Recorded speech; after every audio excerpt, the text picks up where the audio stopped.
கோவிலுக்கு போகும்போது நான் என்ன விளக்கு ஏற்றலாம், எல் விளக்கு ஏற்றலாமா, நல்லெண்ணெய் தீபம் ஏற்றலாமா, இல்லை மற்ற நெய் தீபம் ஏற்றலாமா, இல்லை வேறு ஏதாவது விளக்குகள் போடலாமா அப்படின்னு கேட்குறாங்க. பஞ்சகாவிய விளக்கு இந்த மாதிரி ஒவ்வொரு இதாக சொல்லி கேட்குறாங்க.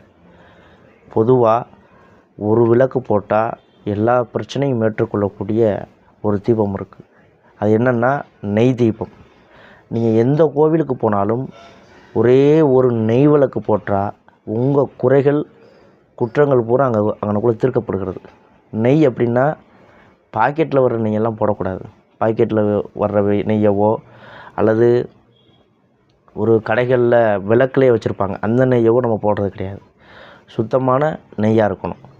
நிறையா கடைகளில் சுத்தமான நெய் விற்கிறாங்க. அந்த மாதிரி நெய்யை வாங்கி விளக்கு போடணும்.